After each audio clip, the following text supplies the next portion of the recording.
Sometimes the kindest heart beats inside the most feared man. Sometimes a single moment of compassion can heal wounds that time forgot. When young Alva collapsed at the harvest feast in ancient Norway, everyone in the great hall turned away. Everyone except the giant warrior Jarl Rorik. Known for his battle scars and cold silence, he was the last man anyone expected to help a stranger. But something stirred in his heart when he saw her fall. He carried her to his own chamber and stood guard through the night. When Alva woke, she found herself safe, warm, and wondering why this fearsome man had shown her such kindness. What she didn't know was that 20 years ago, Rorik had made a promise to protect her family, a promise that betrayal had forced him to break. Now the past was calling them both back. Before we jump back in, tell us where you're tuning in from, and if this story touches you, make sure you're subscribed, because tomorrow I've saved something extra special for you. The autumn wind carried the scent of wood smoke and roasted meat through the settlement of Ulvstad, where the great hall stood like a beacon against the darkening sky. Carved dragons crowned the peaked roof, their wooden eyes gleaming in the firelight that spilled from within. Tonight, the hall buzzed with the voices of farmers and warriors alike, all gathered to celebrate the harvest that would see them through the long winter ahead. Inside, the warmth wrapped around guests like an embrace. Torches lined the walls between tapestries that told stories of battles won and heroes fallen. The long tables groaned under platters of venison, fresh bread, and honeyed mead that flowed freely from wooden barrels. Laughter echoed from the rafters, where smoke curled upward through carefully crafted openings, carrying with it the prayers and hopes of a people who understood the precious nature of abundance. At the high table sat Jarl Rorik, a mountain of a man whose presence commanded respect without him speaking a word. His broad shoulders bore the weight of mail beneath a simple woolen cloak, and his hands, scarred from countless battles, rested quietly on the table before him. The firelight played across features that might have been carved from stone. A strong jaw darkened with beard, eyes the color of winter seas, and a nose that had been broken more than once in service to his people. Those who knew Rorik understood that his silence was not born of arrogance but of thoughtfulness. He listened when others spoke, weighed their words carefully, and when he did respond, his voice carried the authority of a man who had earned his position through deed rather than birth. The warriors at his table spoke in hushed tones of raids and trade routes, but Rorik's attention seemed elsewhere, his gaze moving slowly across the crowded hall as if searching for something he could not name. Bjorn, his most trusted retainer, leaned close enough to be heard above the celebration. A grizzled veteran with silver threading through his brown beard, he had served at Rorik's side for 15 years and knew his lord's moods better than most men knew their own wives. "You seem distant tonight, my lord," Bjorn observed, his weathered face creased with concern. "The harvest has been good, the people are content, and winter preparations are nearly complete. What troubles your mind?" Rorik lifted his horn of mead but did not drink. His eyes continued their circuit of the hall, taking in faces both familiar and strange. "Perhaps it is the season," he said finally, his voice carrying the weight of unspoken thoughts. "Autumn always brings memories." On the wall behind them hung a carved bone horn, its surface etched with intricate patterns that spoke of master craftsmanship. It was not Rorik's, had never been his, but it held a place of honor nonetheless. Those few who dared ask about it received only silence in response, though some of the older warriors remembered when it had first appeared in the hall, carried back from a battlefield 20 years past. The celebration continued around them, but Rorik found his thoughts drifting to that long-ago autumn when leaves had fallen like the men who died defending their homes. The horn served as a constant reminder of promises made and broken, of friendships severed by circumstances beyond any man's control. He had been younger then, more quick to anger and slow to wisdom. The choices he made in those days still haunted his dreams. A commotion near the hall's entrance drew his attention back to the present. The great doors had opened to admit a cluster of travellers, their cloaks damp from the evening mist. Most were merchants returning from distant markets, their faces flushed with cold and anticipation of warmth. But among them walked a young woman who seemed to float rather than step across the threshold. She was small and delicate, where the northern women were typically strong and sturdy, with hair the colour of autumn wheat that caught the firelight as she moved. Her dress was simple but well made, speaking of modest means rather than poverty. Most striking were her eyes, large and dark. They held a depth that suggested wisdom beyond her apparent years. What captured Rorik's attention, however, was not her beauty but the way she carried herself. There was something familiar in the set of her shoulders, the tilt of her head as she looked around the crowded hall. It stirred memories he had thought long buried, echoes of a voice he had not heard in decades. The travellers dispersed throughout the hall, seeking tables and warmth, but the young woman remained near the entrance, as if uncertain of her welcome. She clutched a small bundle to her chest, her only possessions, by the look of it, and her gaze moved across the faces around her with growing anxiety. Astrid, the settlement's healer and wise woman, approached the newcomer with the gentle confidence that had made her beloved by all who knew her. Her grey hair was braided with coloured threads, and her kind eyes missed little of what transpired in her domain. "Welcome, child," Astrid said, her voice warm enough to melt the chill from any heart. "You look weary from your journey. Come, let me find you a place to rest and something warm to fill your belly." The young woman smiled gratefully, and when she spoke, her voice carried an accent that placed her origins far from Ulfstad. "Thank you for your kindness. I am called Alva, and I have travelled many days to reach this place. And what brings you so far from home, young Alva?" Astrid asked, as she guided her toward one of the long tables where space could be made. Alva's hand moved unconsciously to her throat, where a simple leather cord disappeared beneath the neckline of her dress. "I seek word of my family," she said quietly. "My father was a warrior who left our village when I was very young. I was told he might have served in these northern lands." From his place at the high table, Rorik found himself leaning forward despite his usual reserve. There was something about this woman, this Alva, that demanded his attention. Perhaps it was the way she spoke of her father with such quiet longing, or the courage it had taken to travel alone to a strange land in search of answers that might never come. The evening progressed with the usual rhythms of feast and celebration. Warriors shared tales of their exploits, merchants spoke of distant markets, and the younger folk paired off for dancing as the music grew livelier. But Rorik's attention remained fixed on the small figure who sat now among the common folk, listening intently to every conversation, as if hoping to hear some mention of the man she sought. He watched as she accepted food with gracious thanks, though she ate little. He saw how she started at sudden loud noises, how her eyes darted to the exits as if planning escape routes. This was a woman who had known fear, who had learned to be cautious in a world that was often unkind to those without protection. "You watch her as a hawk watches a mouse," Bjorn observed, following his lord's gaze.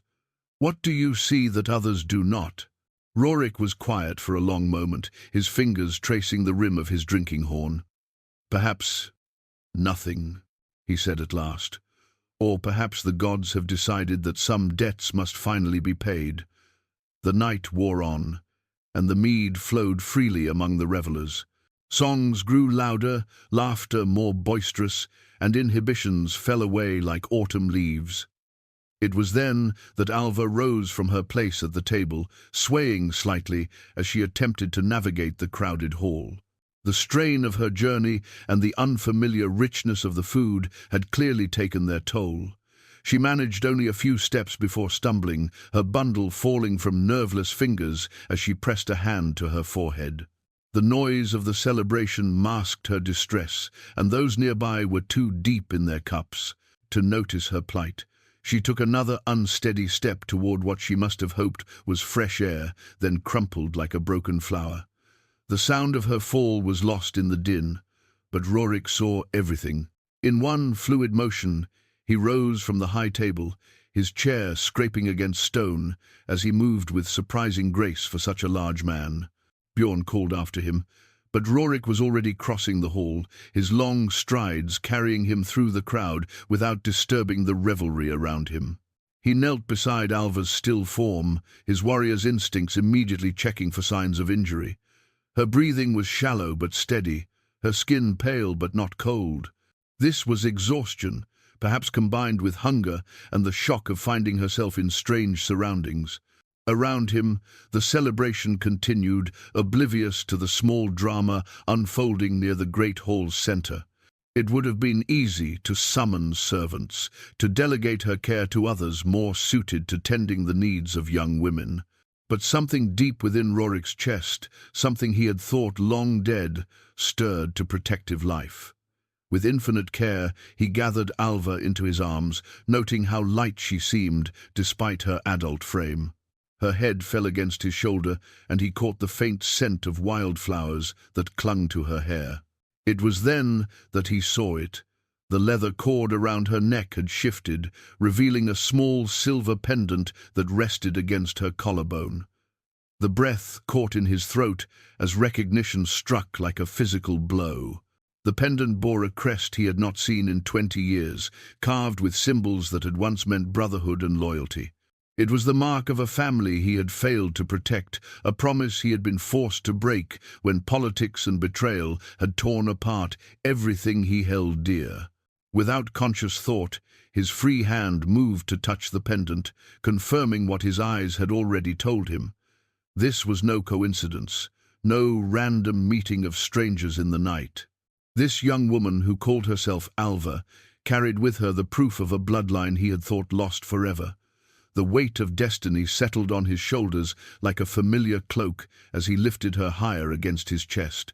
20 years of guilt and regret had not prepared him for this moment, but he knew with absolute certainty that he would not fail again. Whatever the cost, whatever the consequences, he would honor the vow he had made to her father so long ago.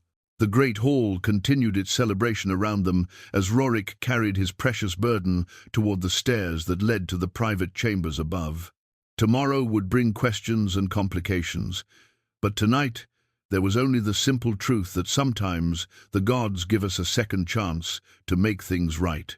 Rorik's private chamber occupied the far corner of the hall's upper level, its windows facing east toward the mountains where dawn would first touch the peaks. The room spoke of a man who valued function over ornament, sturdy furniture built to last, weapons maintained with care, and a hearth sized to warm the space without waste. A single tapestry hung on the wall opposite his bed, depicting a ship sailing into unknown waters under star-filled skies. He laid Alva gently on his own bed, the thick furs and woolen blankets soft beneath her slight frame. In the firelight, her face appeared even younger, the stress lines that had marked her features in the great hall now smoothed by unconsciousness. Her breathing had steadied, and some color had returned to her cheeks, but she remained deeply asleep. Rorik built up the fire until warmth filled every corner of the chamber, then settled himself in the heavy chair beside the bed. From here he could watch both his unexpected guest and the door, old habits of caution dying hard even in his own stronghold. His fingers worried at the silver pendant that still lay visible against her throat, its familiar weight and design confirming what his heart had already accepted. The mark belonged to Jarl Rorik the Bold, a man who had been closer than a brother until the day politics and betrayal had torn their friendship apart. Rorik had been everything. Rorik was not quick to laugh, generous with praise, beloved by his people for his open nature. He had also been a trusting fool who could not see treachery until it struck him down. 20 years ago, when the northern Jarls had gathered to discuss trade agreements with the southern kingdoms, Rorik had stood for peace and cooperation, while others whispered of the wealth to be gained through conquest. The debates had grown heated, positions had hardened, and when accusations of secret dealings began to fly, Rorik had found himself isolated among men he had once called friends. Rorik closed his eyes, remembering that final meeting when he had been forced to choose between loyalty to his oath brother and survival of his own people. The southern kingdoms had made their position clear. Any Jarl who supported Eric's peace initiatives would face their combined armies come spring. With winter approaching and his warriors already depleted from recent raids, Rorik had made the hardest decision of his life. He had withdrawn his support publicly, standing silent when Eric needed his voice most. The hurt and bewilderment in his friend's eyes haunted him still, but the alternative would have meant the destruction of Ulfstad and the death of every soul under his protection. Eric had left that gathering a broken man, his plans for peace shattered and his allies scattered to the winds. Within a month, raiders had struck his settlement in the dead of winter, taking advantage of his weakened position to settle old scores. The attack had been swift and brutal, leaving few survivors and fewer still willing to speak of what they had witnessed. Rorik had arrived 3 days too late to matter, finding only smoke and silence where Eric's hall had once stood. Among the ruins, he had discovered the bone horn that now hung in his own hall, the only thing of value the raiders had not taken. He had blown it once in honor of his fallen friend, then carried it home as penance for his betrayal. No bodies had been found, leading some to hope that Eric and his family had escaped to distant lands. But as seasons turned to years without word, hope had faded into acceptance. The line of Eric the Bold was dead, its legacy reduced to stories told around winter fires and a drinking horn that served as both memorial and reminder. Now, watching the steady rise and fall of Alva's breathing, Rorik faced the impossible truth that he had been wrong. Eric's bloodline had survived, carried forward by this slip of a girl who wore her heritage around her neck without understanding its significance. A soft knock at the door broke through his reverie. "My lord," came Bjorn's voice, carefully pitched to avoid waking the chamber's occupant. The feast winds down, and some of the guests ask after the maiden who fell ill. Rorik rose quietly and opened the door just wide enough to speak without disturbing Alva. "Tell them she suffers from travel weariness and has been given a place to rest. Astrid may visit her in the morning if she wishes to check on her recovery." Bjorn's weathered face showed concern, mixed with curiosity. "Is there anything you need, my lord?" "I could post guards." "No guards," Rorik said firmly. "Spread word that the girl is under my personal protection. Any who would harm her will answer to me directly." The old warrior's eyebrows rose at the vehemence in his lord's voice, but he knew better than to question orders. "As you command. Will you be requiring anything else tonight?" "Only peace to think," Rorik replied, "and perhaps you might ask Astrid to prepare a strengthening broth for the morning. Our guest will need her strength when she wakes." After Bjorn departed, Rorik returned to his vigil beside the bed. Outside, the sounds of the feast gradually diminished, as guests found their way to sleeping quarters or began the journey back to their own homes. The wind had picked up, rattling the shutters and sending occasional puffs of smoke back down the chimney to scent the air with wood smoke. He found himself studying Alva's features more carefully now, searching for traces of the man he had once known so well. The shape of her nose was Eric's, as was the stubborn set of her chin, even in sleep, but her mouth was softer, more given to gentleness than the ready smile that had made her father such a natural leader. Most telling were her hands, small and fine-boned, but marked with calluses that spoke of hard work. These were not the pampered hands of nobility, but those of someone who had known hardship and survived it through her own efforts. Whatever trials had shaped her life since her father's death, they had forged strength beneath her delicate appearance.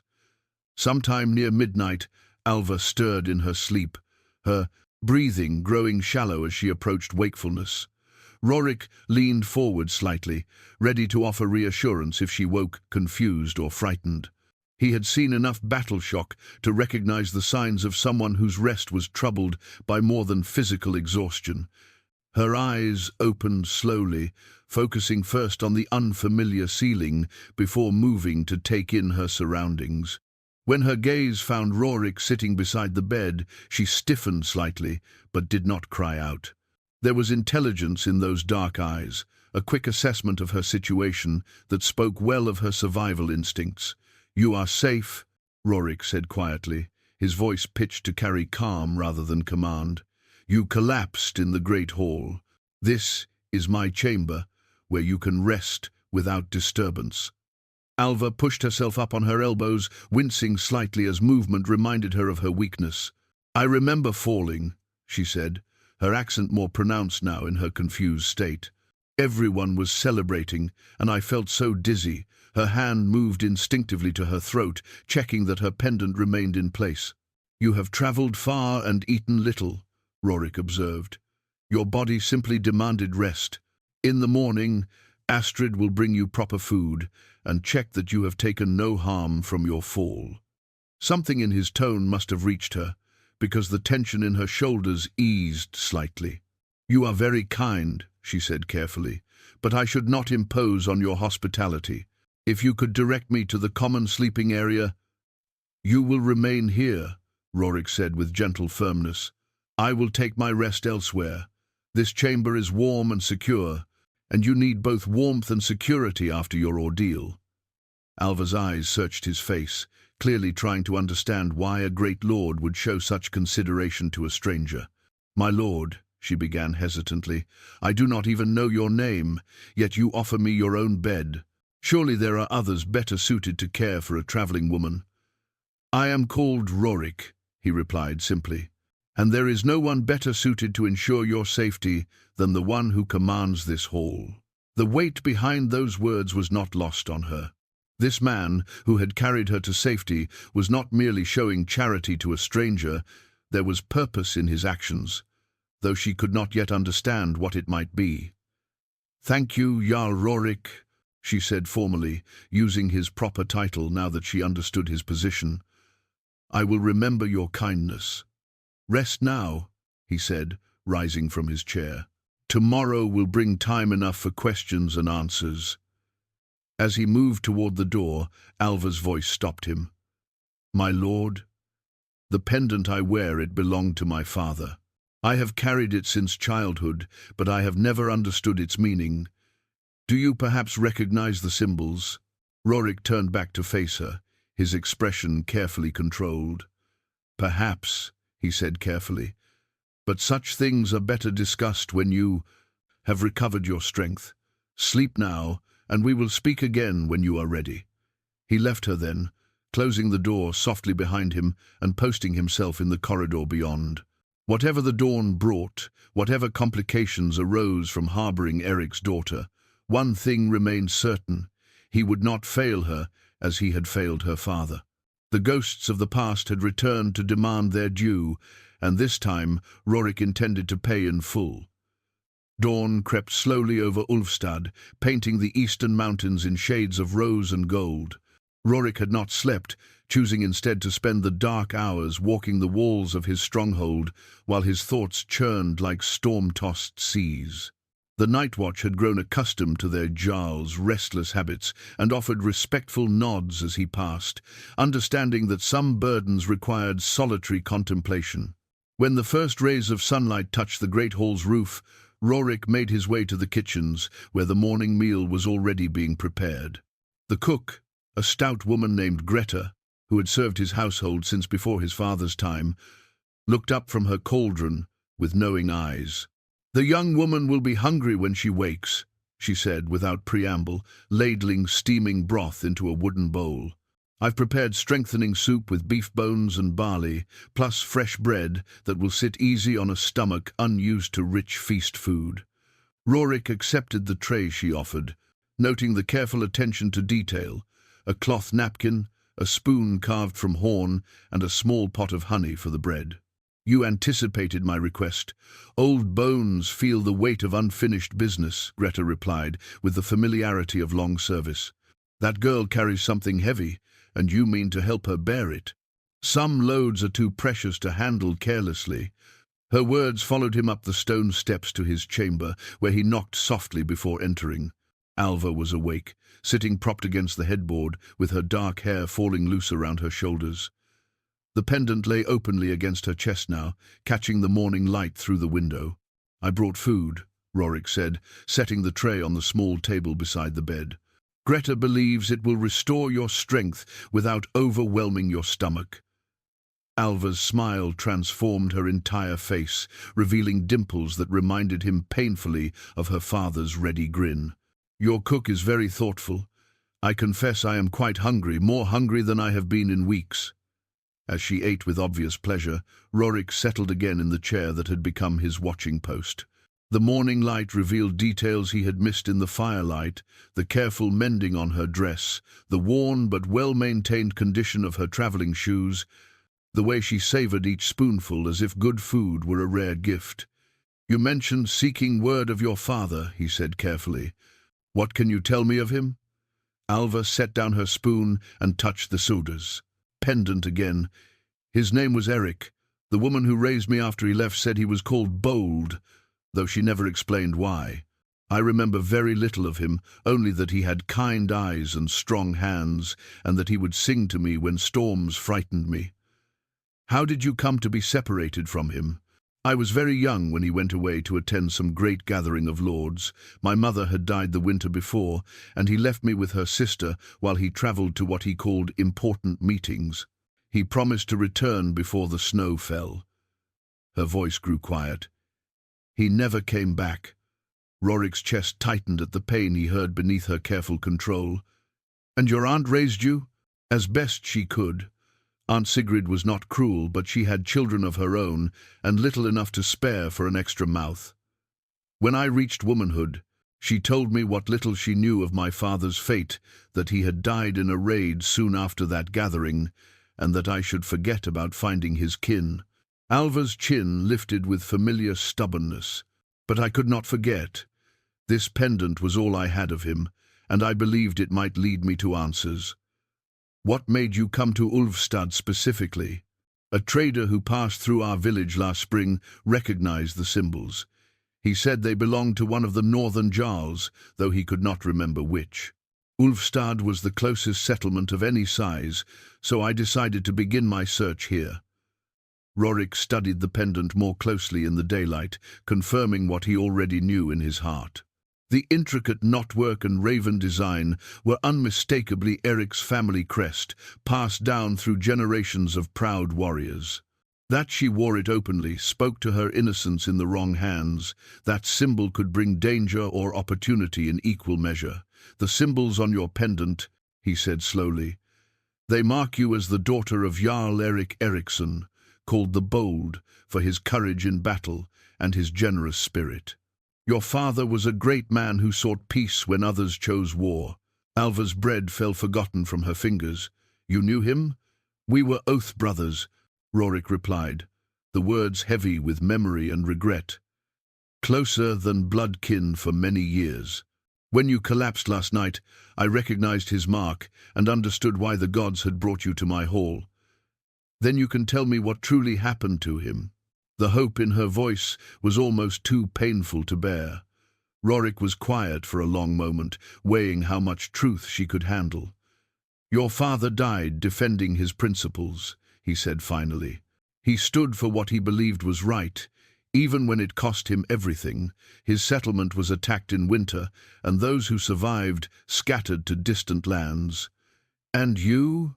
Were you with him when he died?" This was the question he had dreaded, the one that would reveal the depth of his failure. "No," he said simply. "I was not there when he needed me most." Alva seemed to sense the weight of guilt behind those words. Her hand reached out tentatively, stopping just short of touching his. "Perhaps you could not have changed what happened." "Perhaps," he agreed, though they both knew he did not believe it. "But I can honor his memory by ensuring his daughter's safety and well-being. Is that why you helped me? Out of obligation to a dead man?" Rorik met her gaze directly. "I helped you because it was right. I offer you my protection now because I failed to protect him." The silence stretched between them, heavy with unspoken history and uncertain futures. Finally, Alva spoke again, her voice steady despite the tears that gathered in her eyes. "What would you have me do? I have no home to return to, no family left to claim me. I came seeking answers and found them, but they only lead to more questions." "You will remain here as my honored guest," Rorik said firmly. "Ulfstad will be your home, for as long as you choose to stay. You are Eric's daughter, which makes you precious to me beyond measure. And if others discover who I am, surely your father's enemies still live." "Let them come," Rorik replied with quiet menace. 20 years ago, I chose political necessity over personal loyalty. I will not make that mistake again." Alva finished her meal in thoughtful silence, while Rorik watched the morning sun climb higher through his window. Outside, the settlement was coming to life, with the familiar sounds of daily routine: children calling to each other, chickens clucking in their yards, the ring of hammer on anvil from the smithy.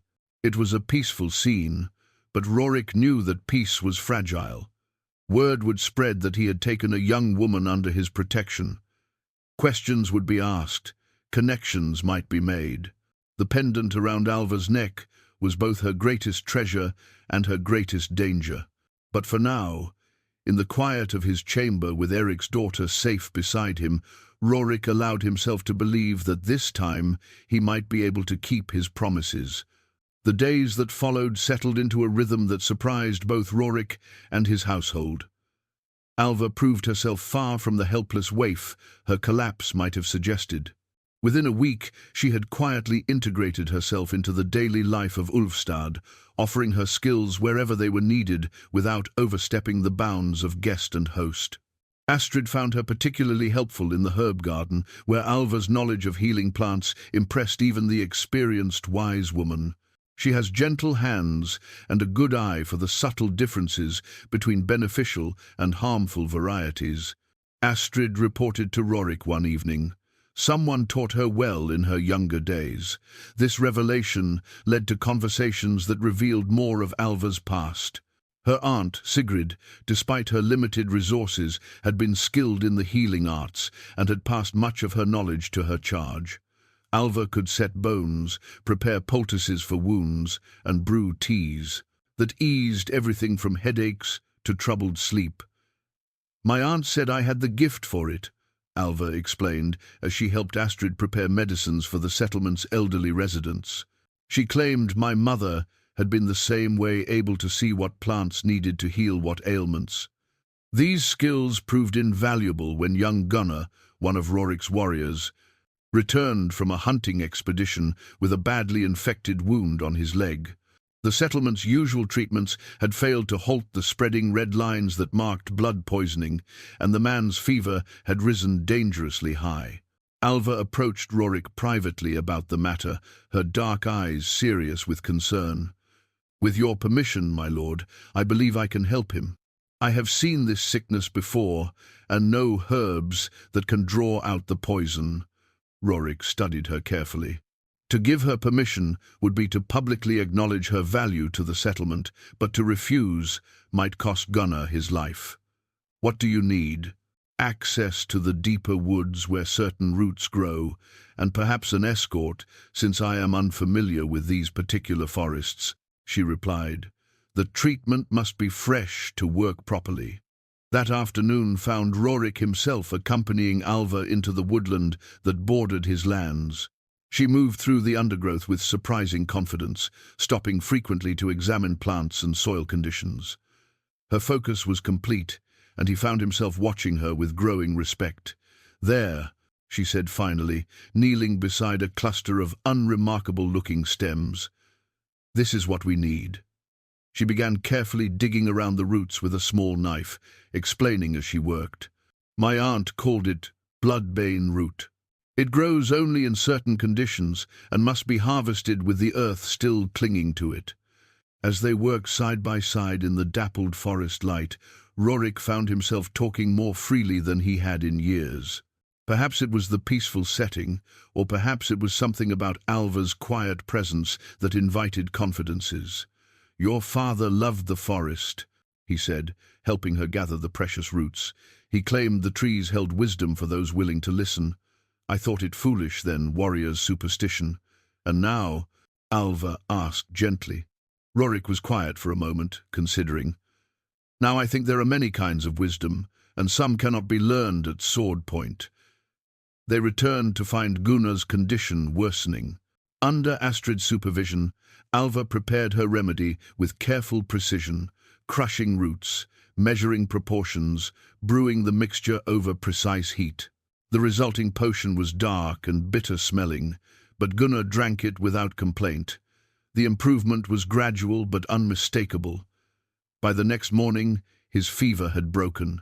Within 3 days, the red lines had faded, and healthy pink returned to the wound edges. The settlement took notice, and word spread quickly of the foreign woman's healing skills. She has Eric's gift for earning loyalty. Bjorn observed to Rorik as they watched Alva teaching some of the settlement's children to identify useful plants. People trust her instinctively. This growing acceptance brought both comfort and concern. The more valued Alva became to Ulfstad, the more attention she drew. Rorik noticed how conversations quieted when he approached groups that had been talking animatedly moments before. Questions were being asked, connections were being pondered. The situation came to a head when Thorvald the Red arrived for his monthly trading visit. The grizzled merchant had been coming to Ulfstad for over 20 years, and his keen eyes missed little of what transpired in the settlements he frequented. He cornered Rorik in the great hall after the evening meal, his weathered face creased with curiosity. "That young woman you've taken under your protection, there's something familiar about her. The way she carries herself, the shape of her face. Where did you say she came from?" "I did not say," Rorik replied carefully. "She is a traveller who needed aid. I provided it." Thorvald's laugh held little humour. "Come now, old friend. In all the years I've known you, you've never shown special interest in strays. This one is different. The men whisper that she wears a pendant with noble markings. Men whisper many things. Most prove to be idle speculation. Perhaps," Thorvald agreed, but his expression remained sceptical. "Still, you might want to know that certain names have been mentioned in the southern markets. Old grievances have long memories, and some people profit from remembering what others prefer to forget." The warning was subtle, but clear. Word was spreading beyond Ulfstad's borders, and not all who heard it would wish Alva well. Rorik kept his expression neutral, but internally he began making calculations about defense and escape routes. After Thorvald departed the next morning, Rorik found Alva in the herb garden, where she had been working with increasing dedication. She looked up at his approach, and something in his expression must have warned her of serious conversation ahead. "Trouble comes," he said without preamble. "Word of your presence here is spreading to places where it might do harm. We need to discuss your options." Alva set down the bundle of herbs she had been sorting. "What kind of harm?" "The kind that comes when old enemies remember old grudges. Your father's death solved problems for certain people. Your survival might reopen wounds they prefer to keep closed." "Then perhaps I should leave," she said quietly. "I would not bring danger to those who have shown me kindness." "Running will not solve the problem," Rorik replied. "Those who would harm you for your bloodline will not be deterred by distance. Better to face the threat from a position of strength." "And what would constitute strength in this situation?" Rorik met her gaze steadily. "An official declaration of my protection. If you were to become my ward formally, attacking you would mean attacking me directly. Few would risk that level of conflict." The offer hung between them, heavy with implications they both understood. Such a formal arrangement would tie their fates together in ways that could not easily be undone. "You would do this, knowing it might bring war to your doorstep?" Alva asked. "I would do this because war is already coming," Rorik replied. "The only question is whether we face it together or separately." Alva touched her pendant unconsciously, and for a moment she looked very young and very alone. Then her chin lifted with that familiar stubborn set, and Rorik saw her father's courage shining through. "Then I accept your protection, Jarl Rorik, and may the gods help us both. The formal ceremony declaring Alva as Rorik's ward took place on the first day of winter, when the morning frost turned the grass silver, and the breath of every man and woman in Ulfstad formed clouds in the crisp air. The timing was deliberate. Winter declarations carried special weight in Norse tradition, symbolizing commitment that would endure through the darkest months ahead. Rorik stood before the assembled settlement, wearing his finest cloak, the one reserved for the most solemn occasions. Across his shoulders lay a heavy gold chain that had belonged to his father and grandfather before him, each link representing a bond of protection sworn and kept. Beside him, Alva wore a dress of deep blue wool that Astrid had helped her prepare, its simple lines emphasizing her dignity rather than trying to disguise her humble origins. "People of Ulfstad," Rorik's voice carried clearly across the gathered crowd, "I call you to witness a sacred bond. Alva, Eric's daughter of a fallen friend, seeks the protection of our hall and our name. By the ancient laws and before these witnesses, I claim her as my ward and place her under my shield." The ritual words carried weight that went beyond mere legal protection. By speaking her father's name publicly, Rorik had acknowledged her noble bloodline for all to hear. By accepting ward status, Alva had formally joined his household with all the privileges and responsibilities that entailed. From his belt, Rorik drew a silver armband, its surface etched with the same raven design that marked his hall's banners. He placed it carefully around Alva's wrist, the metal warm from his touch. "Wear this as sign of my protection. None may harm you without answering to me." Alva's voice was steady as she spoke the traditional response. "I accept your protection, Jarl Rorik, and pledge my loyalty to your house and people. May the gods witness this bond." The crowd's approval was evident in their respectful murmur and the nods of approval from the elder members of the settlement. But Rorik noticed how some faces remained carefully neutral, and how a few individuals seemed to study Alva with newfound calculation. The celebration that followed was modest but warm, with special ale and honey cakes prepared for the occasion. Yet beneath the surface pleasantries, Rorik sensed currents of unease. Change had come to Ulfstad, and not everyone was comfortable with its implications. His concerns proved justified when Olaf the Wise, one of the settlement's most respected elders, requested private audience the following evening. The old man's weathered face showed the careful consideration of one who had survived many political storms. "That was well done. The ceremony," Olaf began, settling his aged bones into the chair across from Rorik's hearth. "The girl carries herself with proper dignity, and her skills have already proven valuable to our people." "But," Rorik prompted, hearing the unspoken reservation, "but formal ward status raises questions that whispers cannot. If she is truly Erik Eriksson's daughter, as her name and pendant suggest, then she carries claim to lands and loyalty that others might covet." Rorik poured ale for both of them, using the time to consider his response. Erik's lands were taken by raiders, his people scattered or killed. What claims could she possibly press? "Not all of Erik's allies died with him," Olaf said quietly. "Some fled to distant kingdoms, carrying with them memories of oaths sworn and debts unpaid. If word spreads that his bloodline survived, old loyalties might stir. And old enemies might also stir," Rorik added grimly. "Indeed, Magnus the Black still holds lands that once acknowledged Erik's overlordship. Knut Ironhand profits from trade routes that Erik's peace treaties established. These men have built their current power on the assumption that Erik's line was extinct. The implications were sobering. Alva's very existence threatened the comfortable arrangements that had emerged from her father's death. Her presence in Rorik's hall could be seen as the first step toward pressing those old claims. "What would you counsel?" Rorik asked.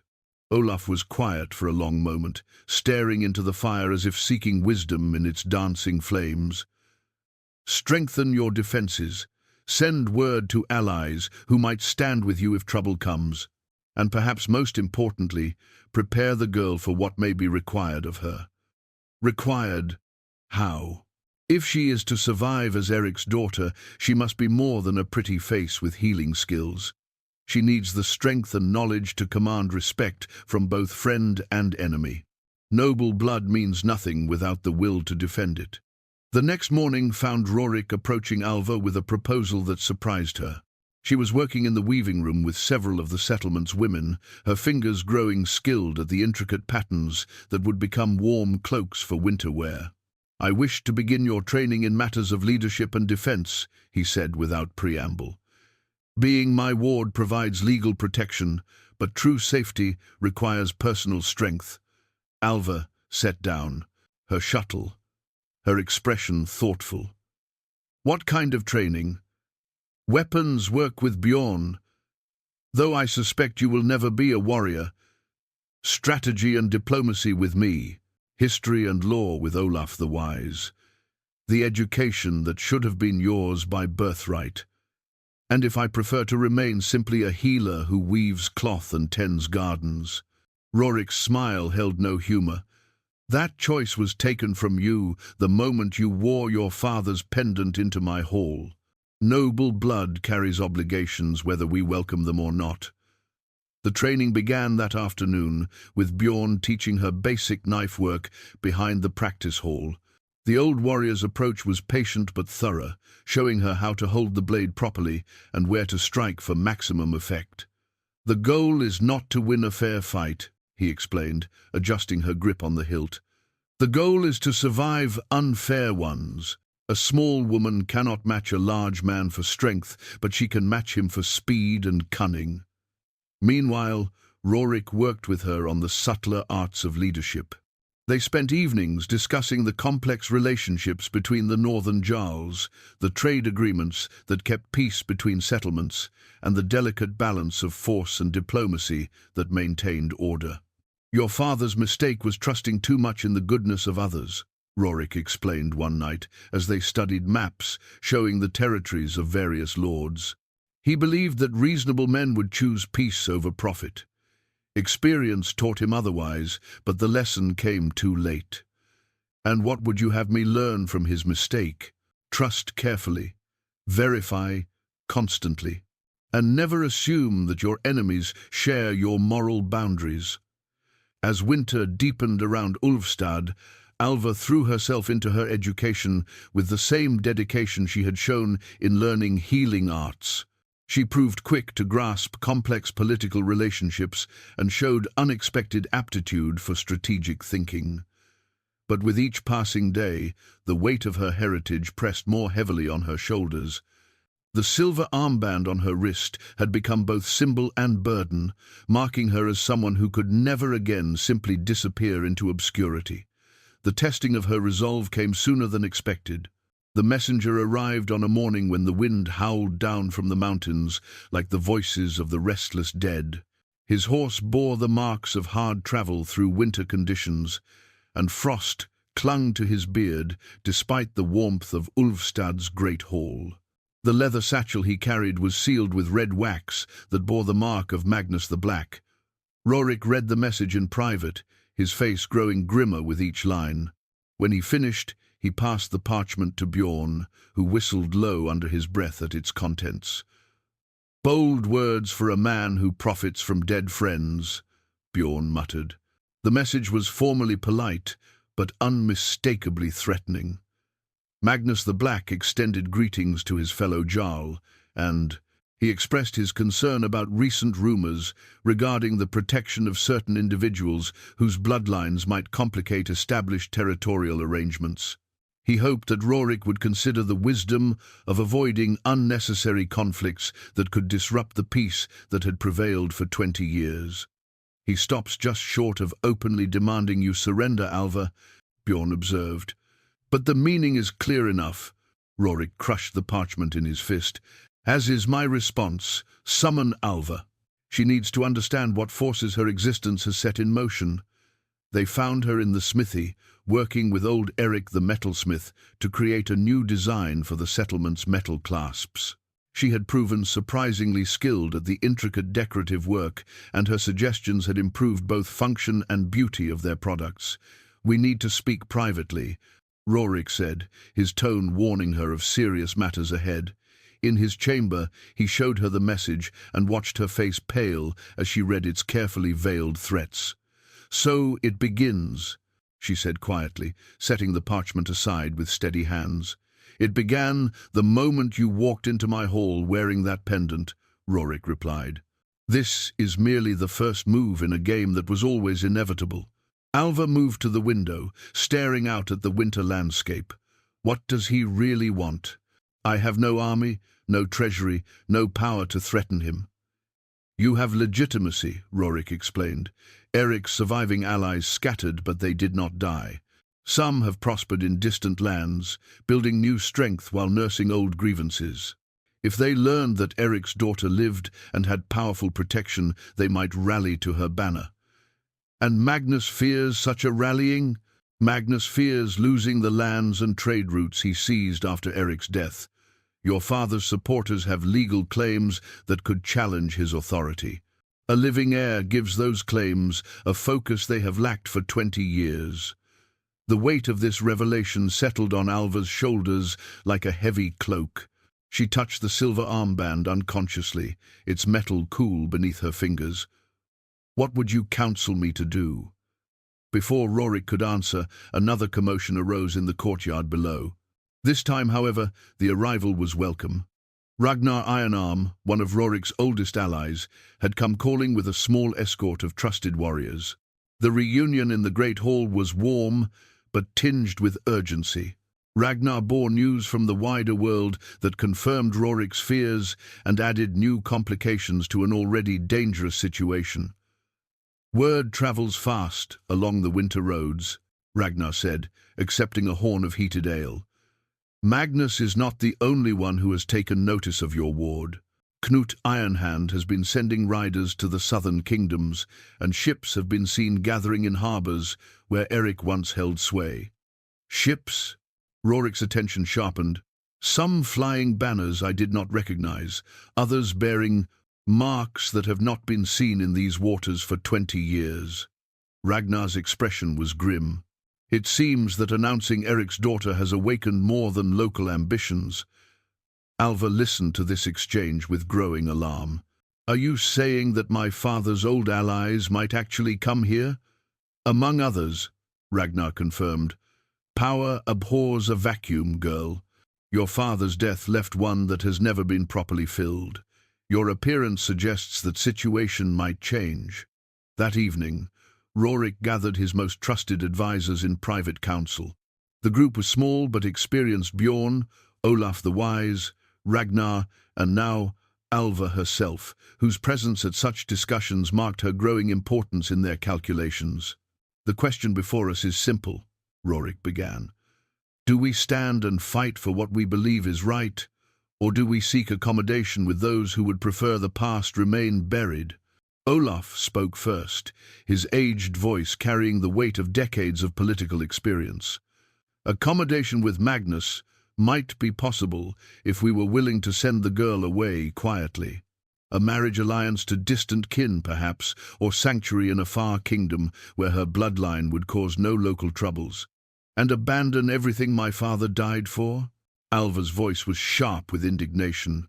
"You would have me disappear so that his murderers can continue profiting from their crimes?" "I would have you alive rather than dead on principle," Olaf replied gently. "Noble gestures mean little if they end in graves." Ragnar leaned forward, his scarred hands clasped before him. "There is a third choice. We could reach out to Eric's surviving allies ourselves, gather our strength before our enemies do the same.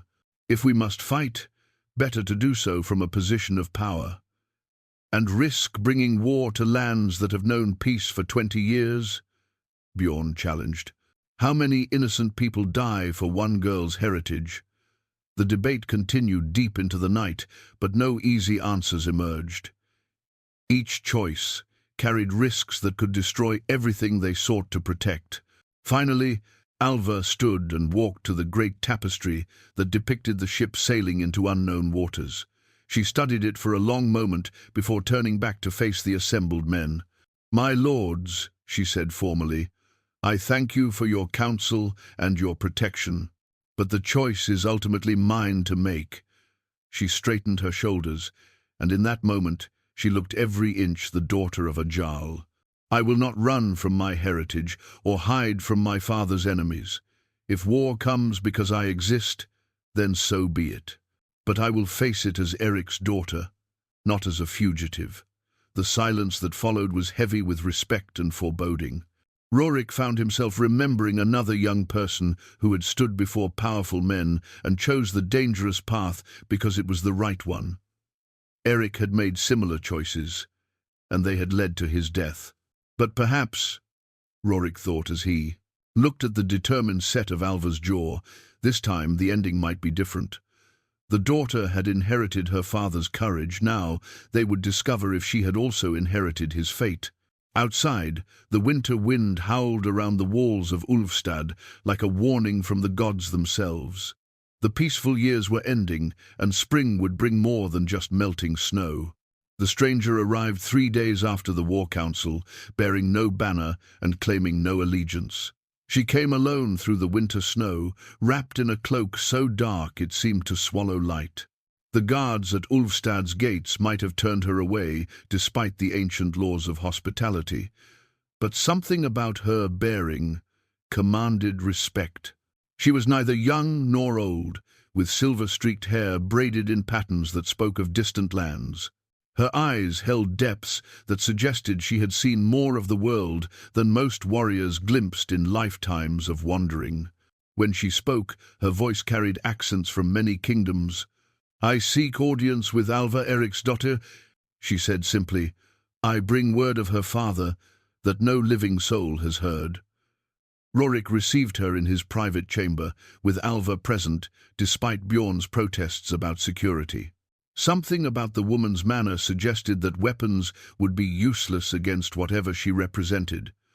"I am called Ingrid the Far-Travelled," she began, settling gracefully into the offered chair. "Though I have carried many names in many lands, 20 years ago I served your father as Sidra woman and counselor." Alva leaned forward, her eyes bright with sudden hope. "You knew him personally? You were with him at the end?" Ingrid's smile was gentle but tinged with sadness. "Child, I was with him long before the end. I was also with him after it." The words hung in the air like a riddle waiting to be solved. Rorik felt the hair on his neck rise as understanding began to dawn. "After?" he repeated carefully. "Erik Eriksson did not die in the raid that destroyed his settlement," Ingrid said calmly. "He survived, grievously wounded and broken in spirit, but alive. I tended his injuries and helped him reach safety in distant lands." The revelation hit Alva like a physical blow. Her hand flew to her throat, clutching the pendant as if it might anchor her to reality.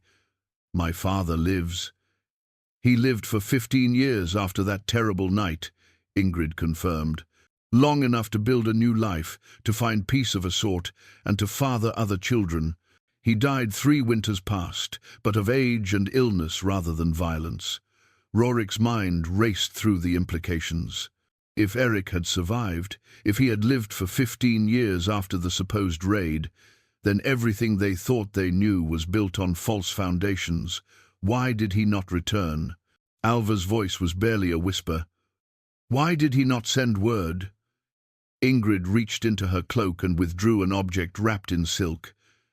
"Because he believed you were dead, child. The raiders who struck his settlement spread word that no one survived. He searched for 2 years, following every rumor, paying every informant. All roads led to the same conclusion: his daughter had perished with the rest of his people." She unwrapped the silk to reveal a carved wooden horse, small enough to fit in a child's palm, but crafted with exquisite detail. "He made this for you in the last year of his life. One of many toys he carved for the daughter he believed he would meet again only in the halls of the dead." Alva took the toy with trembling hands, turning it over to examine the intricate work. "How do you know it was meant for me?" "Because he named each one as he worked. This is for my little Alva," he would say. "She always loved horses. The grief of losing you never left him, even when he found happiness elsewhere." The silence in the chamber was heavy with emotion and revelation. Rorik found himself struggling to process this new understanding of the past 20 years. "If Eric lived," he said slowly, "then the men who claimed to have killed him lied for their own purposes," Ingrid finished. "Magnus the Black found it convenient to let the world believe Eric was dead, as did Knut Ironhand and several others who profited from his absence. The truth would have complicated their claims to his former lands." Alva set the wooden horse carefully on the table beside her, but her eyes never left it. "My other siblings, are they alive?" "2 sons and a daughter, all grown now with children of their own. They live in the kingdom of the Rus, far to the east, where your father found sanctuary and eventually a measure of peace." "Do they know about me?" Ingrid nodded. "Ingrid." Eric told them stories of the daughter he lost. They would welcome you as their sister if you chose to seek them out. The offer hung in the air like a lifeline thrown to a drowning person. Here was the family Alva had always dreamed of finding, the belonging she had sought since childhood, but it lay far from the dangers that surrounded her current existence. Rorik saw the temptation in her eyes and felt his heart clench. To lose her now, just when she had become so important to him and his people, would be its own kind of death. "There is more you need to know," Ingrid continued, her expression growing graver. "Your father's enemies believe him long dead, but they are not fools. If they learn that you are not his only surviving child, they will seek to eliminate all of Eric's bloodline." "All of them?" Alva's voice was sharp with alarm. "Magnus the Black has already sent riders eastward, following rumors of Eric's survival. He has not yet discovered the truth, but he grows closer with each passing month. Your appearance and the attention it has drawn may have hastened his investigation." The weight of this revelation settled on them all. Alva's decision to claim her heritage had not only put herself at risk, it had unknowingly endangered siblings she had never known existed. "What would you counsel?" Rorik asked. Ingrid was quiet for a long moment, her weathered fingers tracing patterns on her cloak. "There are several paths before you. Alva could disappear again, taking on a new identity and fleeing to distant lands. This might draw attention away from her siblings but would leave them defenseless if Magnus eventually finds them. Or," Alva prompted, "or you could embrace your full heritage and seek to unite all of Eric's children under one banner. Together, you might have strength enough to face your enemies. But such a course would mean open war with powerful men who have much to lose." "And the third path?" Ingrid's smile was enigmatic. "The third path requires trusting in powers older than mortal ambition. Your father's blood carries gifts that have nothing to do with politics or warfare. But that discussion is for another time." Rorik studied the Cedra woman carefully. "You speak as if you have a preferred course. I speak as one who served Eric faithfully and who seeks the best outcome for all his children. But the choice must be Alva's to make." The young woman sat in silence for a long time, her gaze moving between the wooden horse and the silver pendant that had started this entire journey. When she finally spoke, her voice carried new resolve. "I cannot run, knowing that my actions might have doomed innocent siblings to death. Nor can I stand idle while my father's enemies continue to profit from lies." She straightened in her chair, and once again Rorik saw the transformation from frightened girl to determined noblewoman. "If union offers hope of victory, then I choose union. Help me contact my family, and together we will face whatever comes." Ingrid nodded approval. "A worthy choice, though it will not be easy. The journey to the lands of the Rus is long and dangerous, especially in winter, and convincing your siblings to leave their peaceful lives for war will require all the diplomacy you have learned." "Then we had best begin immediately," Alva replied. How long do we have before Magnus discovers the truth about my father's survival? Weeks, perhaps months, if the gods favor us. But not longer than spring's arrival. Rorik felt the familiar weight of momentous decisions settling on his shoulders. If we are to attempt this union, Ulfstad's resources will be needed for the journey and the war that follows. My people deserve to know what they face. Indeed, Ingrid agreed. And there are allies to be contacted, preparations to be made, and powers to be awakened that have slumbered for 20 years. As the three of them began planning for the challenges ahead, none noticed the small wooden horse that had begun to glow with a faint, otherworldly light. The gifts of Eric's bloodline were stirring, and the very foundations of their world were about to shift in ways that mortal politics could never achieve alone. The preparations for the journey eastward began. Before dawn, the next morning, Rorik had called together his most trusted warriors, and their faces showed the strain of men who understood they were embarking on something far more dangerous than a simple raid or trading expedition. We travel in the depths of winter to warn people who may not believe we come as friends, Bjorn summarized grimly as they studied maps of the eastern routes. We seek to unite strangers against enemies who have had 20 years to consolidate their power. And we do all this based on the word of a woman who appeared from nowhere claiming to speak for the dead. You doubt Ingrid's story? Rorik asked. I doubt nothing and believe nothing until I see proof, Bjorn replied. But I follow you regardless, as I have for 20 years. The loyalty in his old friend's voice steadied Rorik's resolve. Around the table, the other warriors nodded their agreement. These men had fought beside him through countless battles, and their trust was not given lightly. The route through the northern passes will be treacherous this time of year, said Gunnar. The warrior Alva had healed. His recovered leg bore testament to her skills, and his devotion to her protection was absolute. But it offers the advantage of avoiding territories controlled by Magnus and his allies. Ragnar, Ironarm, traced possible paths with his finger. My ships could carry us part of the way by sea, but the eastern waters freeze early. We would still face weeks of overland travel through hostile territory. How many men can we spare without leaving Ulfstad defenseless? Rorik asked. 30 at most, Bjorn calculated. And that assumes we leave behind only the truly essential guards. The number seemed pitifully small for such an ambitious undertaking, but it would have to suffice. Too large a force would move too slowly and attract too much attention. Too small, and they would lack the strength to protect Alva during the dangerous crossing. As the war council continued, Alva worked with Ingrid in the chamber's far corner, learning what she could about the family she had never known. The Sidra woman painted word pictures of her half-brothers and sister, their personalities and strengths, the lives they had built in their eastern kingdom. Your brother Sven is the eldest and most cautious, Ingrid explained. He has built a prosperous trading business and will resist anything that threatens his stability. But he loved your father deeply and carries guilt about not searching harder for survivors of the raid. And the others? Harold is a warrior in service to the Roos princes, quick to anger but loyal to his core. Your sister Astrid, yes, she bears the same name as our wise woman here, is married to a minor lord and has 3 children. She is the most like your father in temperament, generous and trusting, but with steel beneath her gentle manner.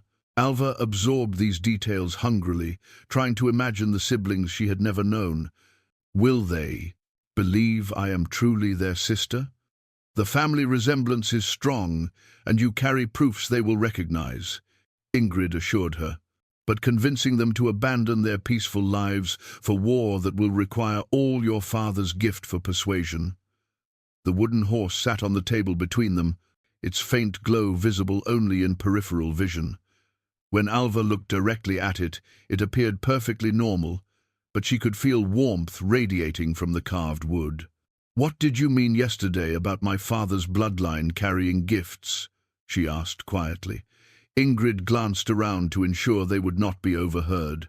Your father's grandmother was Sidra-born, touched by powers that most dismiss as superstition.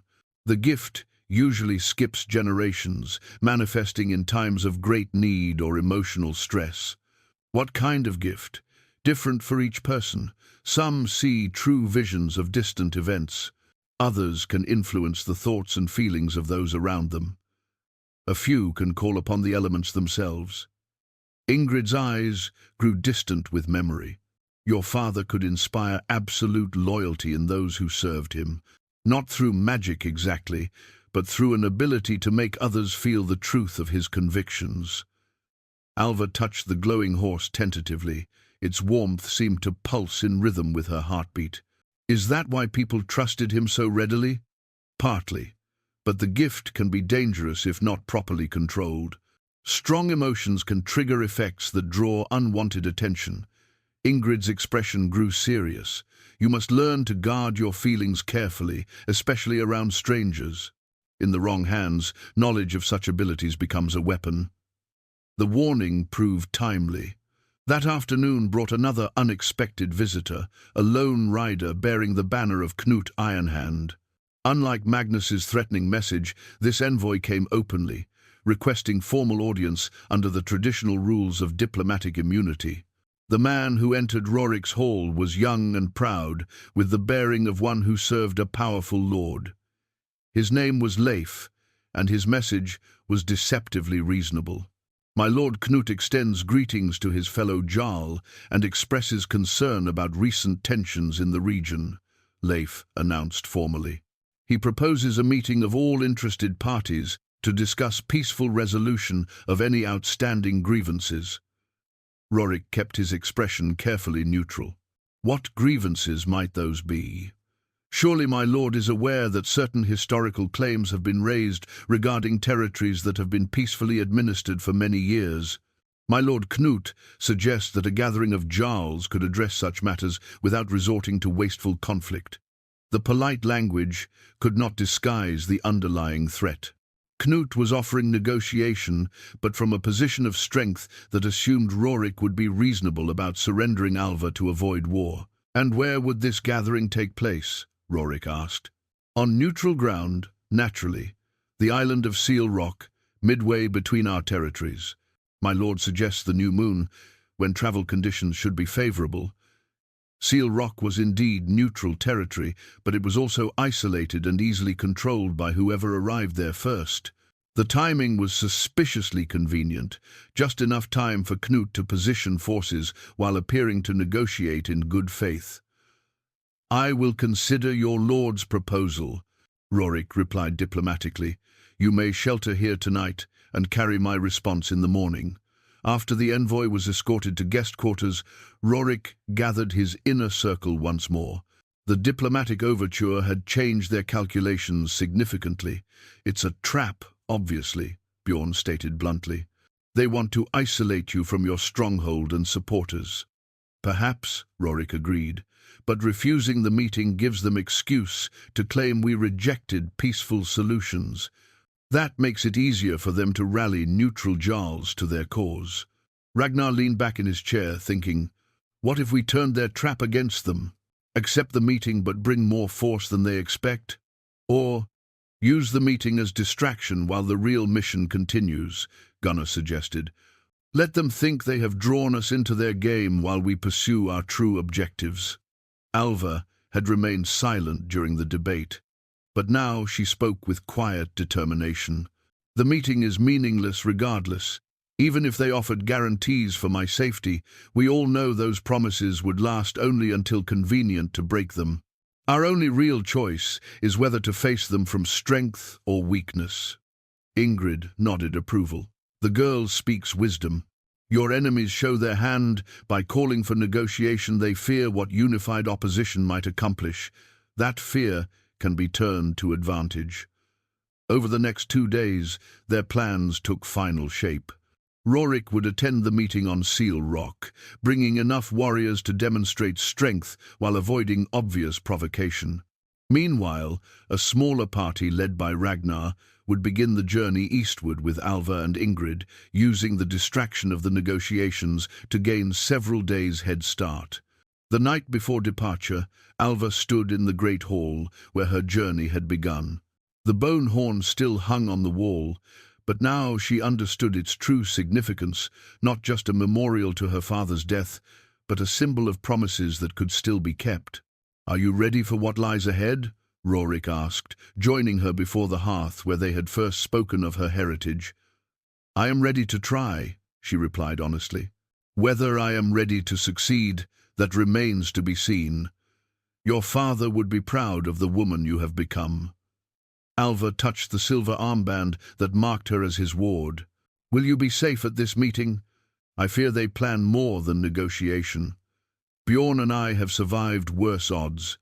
Besides, someone must keep their attention focused, here while you reach your family." The weight of parting settled on them both. In the weeks since her collapse at the feast, Alva had become far more than a political obligation. She represented hope for redemption, a chance to honor promises too long broken. "When this is over," Rorik said quietly, "when your family is safe and your father's enemies are defeated, what then? Will you stay in the east with your siblings? Or, when this is over," Alva interrupted gently, "we will discover what the gods have planned for us both. Until then, we have duties to fulfill." Outside, snow began to fall again, covering the world in pristine white that would soon be stained with the footprints of those who chose the difficult path. Dawn would bring separation and danger, but also the possibility of justice long delayed. The time for preparation was ending. The time for action had begun.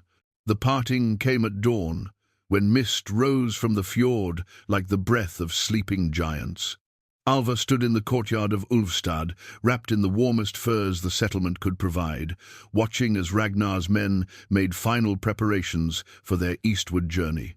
The horses stamped impatiently in the cold, their breath forming clouds that disappeared into the grey morning air. Rorik approached, carrying a leather-wrapped bundle that he pressed into her hands. "For your protection," he said simply. Inside, she found a finely crafted seax, its blade etched with runes and its handle wrapped in silver wire. The weapon was clearly valuable, but more than that, it was personal, the kind of gift a father might give a beloved daughter. "I cannot accept this," she protested, recognizing the craftsmanship. "This belongs in your family." "It belonged to my sister," Rorik replied quietly. "She died before she could carry it into battle. Now it serves a worthier cause." Alva secured the blade at her side, feeling its weight as both protection and responsibility. Around them, the final preparations continued, supplies checked and rechecked, route markers studied one last time, weapons sharpened to killing edges. Ingrid appeared at Alva's shoulder, her dark cloak making her seem like a shadow given form. "It is time, child. The roads grow more dangerous with each hour we delay." The moment of departure had arrived, bringing with it the realization that everything would change from this point forward. If they succeeded in reaching her siblings and uniting Eric's children, war would follow. If they failed, Alva might never see Ulfstad again. Rorik took her hand formally, the gesture witnessed by all present. "May the gods watch over your journey and grant you success in your quest. When you return, not if, but when, Ulfstad will be ready to stand with you against all enemies. And may your negotiations bear fruit," Alva replied, though both of them knew the meeting on Seal Rock would likely end in violence. "Do not sacrifice yourself for diplomacy that was doomed from the start." Bjorn approached leading Rorik's warhorse, its gear polished and ready for battle. The old warrior's face showed the strain of dividing loyalties. His duty bound him to protect his lord, but his heart wanted to guard the young woman who had become precious to them all. "Keep her safe, Ragnar," Bjorn said gruffly, "or answer to me when this is finished." Ragnar, Iron Arm, nodded solemnly. "On my honor, she will reach her destination, or I will die in the attempt." The small company mounted their horses, Alva settling onto a gentle mare that Rorik had personally selected for her use. She was not an experienced rider, but the animal's steady temperament would help compensate for her limited skills. As they rode through Ulfstad's gates, Alva turned for one last look at the place that had become her first true home. The settlement was already stirring to life, smoke rising from hearth fires and the sounds of daily routine beginning despite the momentous events unfolding. The journey began in silence, each rider lost in private thoughts as they followed the path that would take them into the mountains. Behind them, Ulfstad grew smaller until it disappeared entirely behind the curve of the valley walls. They had been riding for perhaps 2 hours when Ingrid called a halt near a grove of ancient pine trees. "Something follows us," she announced quietly, her weathered face turned back along their trail. Ragnar's hand moved instinctively to his sword hilt. "How many?" "3 riders, staying just beyond sight, but matching our pace exactly." Ingrid's eyes held the distant look of one using senses beyond the normal 5.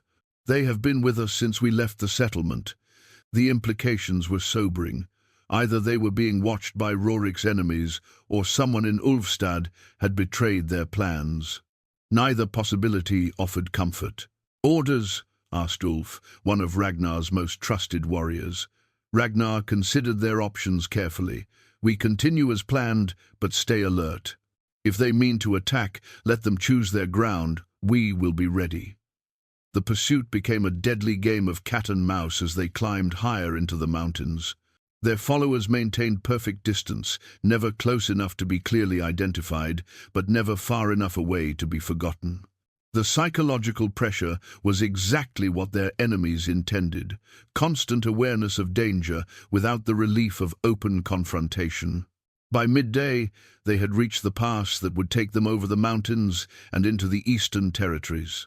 Here the trail narrowed to a ribbon of stone carved between towering cliffs, with drops on either side that promised death to any who misstepped. It was perfect ground for an ambush, and Ingrid's growing tension suggested their followers were about to make their move.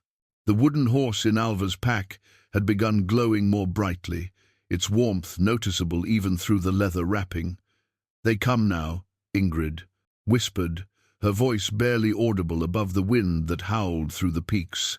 Ragnar raised his hand, bringing the column to a stop. Behind them, the sound of approaching hooves echoed off the cliff walls, growing louder with each passing moment. 3 riders emerged from the mist, their faces hidden beneath war helms and their weapons already drawn. But these were not common bandits. Their equipment was too fine, their bearing too disciplined. "Stand aside," called their leader, his voice carrying the authority of noble birth. "We come for the girl who calls herself Eriksdottir. Surrender her peacefully, and the rest may go unharmed." Alva felt the wooden horse pulse against her back, and suddenly she understood something that had eluded her before. These men were not just enemies, they were tools of something far more dangerous. Ragnar's response came not in words, but in steel. His sword cleared its scabbard in one fluid motion, the blade singing through the mountain air as he spurred his horse forward. Behind him, his warriors followed with the practiced coordination of men who had fought together for years. The narrow pass erupted into violence as the 2 forces collided. The clash of metal on metal echoed off the cliff faces, accompanied by the screams of horses and the grunts of fighting men. In such confined space, skill mattered more than numbers, and Ragnar's warriors had the advantage of desperation.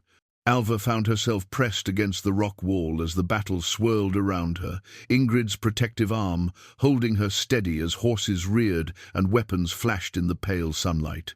The wooden horse in her pack blazed with heat that she could feel through both leather and cloth. "Stay close to the stone," Ingrid commanded, her voice cutting through the chaos. "Something is wrong here. These men fight with more than mortal strength." It was true. The attackers moved with uncanny coordination, their weapons striking with impossible precision. When Ulf managed to wound one in the shoulder, the man continued fighting, as if the injury meant nothing. "Sidra," Ingrid breathed, her face pale with recognition. "They have been touched by dark magic." Ragnar was locked in single combat with the enemy leader, their swords weaving patterns of death inches from each other's flesh. The enemy warrior was skilled, but more than that, he seemed to anticipate Ragnar's moves before they were made. "You cannot protect her forever," the man taunted between strikes. "Magnus has ways of reaching those who oppose him, ways that stretch beyond the grave itself." The words sent ice through Alva's veins, but they also ignited something deep within her chest. The wooden horse was burning now, its heat spreading through her entire body. Without conscious thought, she reached for the pendant at her throat. Power flowed through her like molten silver, carrying with it memories that were not her own. She saw her father as a young man, learning to channel the gifts of his bloodline under Ingrid's patient guidance. She felt the weight of responsibility that came with such abilities, and the price that was always demanded for their use. "Enough," Alva said quietly, but her voice carried across the entire battlefield with supernatural clarity. The fighting stopped, as if frozen in time. Every warrior, friend and foe alike, turned to stare at the young woman who suddenly blazed with inner light. The wooden horse in her pack had become a beacon, visible even through the leather, and the silver pendant at her throat shone like a captured star. "You seek Eric's daughter?" Alva continued, stepping away from the protective wall. "You have found her. But know this, I am not the helpless girl you expected to capture." The enemy leader's confidence wavered as he felt the power radiating from her small frame. "Impossible. Magnus said the bloodline gifts had died with Eric." "Magnus knows less than he believes," Alva replied, raising her hand toward the three attackers. "And now he will learn the cost of his ignorance. What happened next would be debated in song and story for generations. Some claimed she called down lightning from the clear sky. Others insisted the very rocks came alive to defend her. What all agreed upon was that the three enemy warriors screamed once in perfect unison before their bodies crumbled to dust, leaving only empty armor scattered across the stone pass. The silence that followed was deafening. Ragnar and his men stared at Alva with expressions mixing awe and fear, while Ingrid nodded with grim satisfaction. "The gifts have awakened fully," the Sayedrumun observed. "There will be no hiding from Magnus now." Alva swayed on her feet, the effort of channeling such power leaving her drained. Ragnar caught her arm as she stumbled, his touch gentle despite the strength in his scarred hands. "Are you injured, my lady?" "No," she managed, though the world seemed to spin around her. "But we must reach my siblings quickly. What I just did will echo across the spiritual realm. Every Sayedra worker from here to the eastern kingdoms will have felt it." Ingrid helped her back to her horse, her expression troubled. "The child speaks truth. Such displays of power draw attention from forces better left undisturbed. We have perhaps days before Magnus learns exactly what we face." As they resumed their journey through the pass, leaving behind only scattered armor and questions that would never be answered, Alva felt the weight of her destiny settling fully on her shoulders. The wooden horse had cooled in her pack, but she could still feel its warmth like a promise of power yet to be unleashed. Behind them, far to the west, Rorik was preparing for his own confrontation on Seal Rock.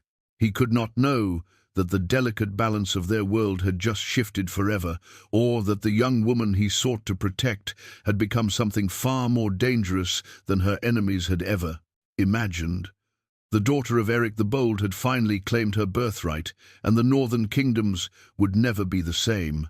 Spring came early to Ulfstad that year, as if the very earth itself celebrated the return of justice to the northern lands. The snow melted in rushing torrents that fed the streams and rivers, while wildflowers bloomed in meadows that had known only winter for too many months. Alva stood on the walls of Rorik's hall, watching the ships approach across waters that sparkled like scattered diamonds in the morning sun. The vessels flew banners she had learned to recognize over the past months, her brother Sven's trading fleet, Harald's war longships, and the smaller craft carrying her sister Astrid and her children. The reunion in the lands of the Rus had exceeded all her hopes. Her siblings had indeed welcomed her with joy and tears, though convincing them to abandon their peaceful lives had required all the persuasion she could muster. In the end, it was not her words, but the wooden horse that had convinced them. When it blazed with familiar light in their presence, they knew beyond doubt that she was truly their father's daughter. "They come in strength," Rorik observed, joining her at the battlements. His left arm bore a fresh scar from the negotiations on Seal Rock, which had indeed ended in violence, as they had all expected. But he had survived, and more importantly, he had learned valuable intelligence about their enemy's true capabilities. 60 warriors from Harald's company, 30 from Sven's guards, plus the crews of 8 ships, Alva counted. Added to your own forces, we should have the strength to face whatever Magnus can gather. "And the other matter?" Rorik asked quietly. Alva touched the silver pendant that still hung around her neck, though it now rested alongside a new ornament, a small crystal given to her by a wise woman in the Eastern Kingdoms. "The gifts grow stronger each day. Ingrid says, I may eventually surpass even what our father achieved." The magical abilities that had awakened during the Mountain Pass battle had continued developing throughout their journey. Alva could now see beyond the curve of horizons, sense the intentions of those around her, and channel forces that made strong men kneel in reverence or terror. But with each display of power came deeper understanding of the price such abilities demanded. "Do you regret it?" Rorik asked. "The power? The responsibility? The burden of being more than mortal?" Alva considered the question seriously. 6 months ago, she had been a simple village woman seeking word of a dead father. Now she stood as a leader of men, wielder of ancient gifts, and heir to a legacy that stretched back through generations of noble blood. "I regret the necessity," she said finally, "but not the power to act on what is right." Below them, the ships reached the harbor and began disgorging passengers. Her brother Sven appeared first, his merchants' eye already assessing Ulfstad's defenses and resources. Harald followed, his warriors bearing unmistakable, even at distance. But it was Astrid who drew Alva's immediate attention, the sister who shared her name with the wise woman who had first shown her kindness in this place. The formal greeting took place in the Great Hall, where Eric's horn still hung in its place of honor. When Harald saw it, his composure cracked for the first time, and tears ran openly down his weathered cheeks. "Father's horn," he whispered, reaching up to touch the carved bone with reverent fingers. "I thought it was lost forever. Rorik saved it from the ruins of our father's hall," Alva explained. "It has waited here for 20 years, calling us home." The war council that followed was unlike any the hall had ever hosted. Representatives of 4 different kingdoms sat around Rorik's table, planning strategy against enemies who commanded both worldly power and supernatural forces. Maps were consulted, supply lines calculated, and contingency plans developed for every scenario they could imagine. "Magnus will not come alone," Harald reported grimly. "My spies in the southern kingdoms report that he has gathered allies from as far as the German shores. They speak of a crusade against the old ways, claiming that Sidra workers threaten the new order." "Then we make our stand here," Sven declared, his merchant's caution overwhelmed by family loyalty. "Ulfstad has strong walls and loyal defenders. Let them come to us." But it was Astrid who provided the insight that would prove most valuable. "Magnus fears the gifts because he cannot control them," she said quietly. "But what if we gave him reason to fear his own allies more?" The plan that emerged from their discussions was bold, risky, and entirely dependent on Alva's growing mastery of her inherited abilities. Rather than wait for siege, they would take the initiative and turn Magnus's greatest strength against him. 3 days later, as enemy forces gathered in the valley below Ulfstad, Alva stood once more on the walls. But this time she was not alone. Her siblings flanked her on either side, while Rorik and his warriors formed a protective circle behind them. In her hands, she held both the wooden horse that had started this transformation and her father's pendant that had guided her home. "Are you ready, sister?" Harald asked. "We are ready together," she replied, and raised her voice to carry across the battlefield below. What followed would be remembered in the sagas as the Song of Eric's Return, a display of power so profound that it convinced Magnus's allies to abandon him rather than face forces beyond mortal comprehension. The battle was won not through bloodshed but through demonstration of what united will and awakened heritage could accomplish. Magnus himself fled south and was never seen again in the northern kingdoms. His lands were divided among those who had suffered under his rule, and trade agreements were restored that brought prosperity to all who honored them. In the great hall of Ulfstad, the evening feast celebrated not just victory but homecoming. 4 of Eric's children sat together for the first time, their laughter echoing from rafters that had known too much sorrow. The wooden horse rested in a place of honor beside Eric's horn, both artifacts glowing softly in the firelight, as if blessed by the spirits of the grateful dead. Alva found herself beside Rorik as the celebration continued around them, watching her newfound family with the deep satisfaction of promises finally kept. "What happens now?" he asked. "Now we build something worthy of what was sacrificed to achieve it," she replied. "My father dreamed of peace between the kingdoms. Perhaps his children can make that dream reality." Outside, spring rain fell gently on the earth, washing away the last traces of winter and preparing the ground for whatever would grow in the seasons to come.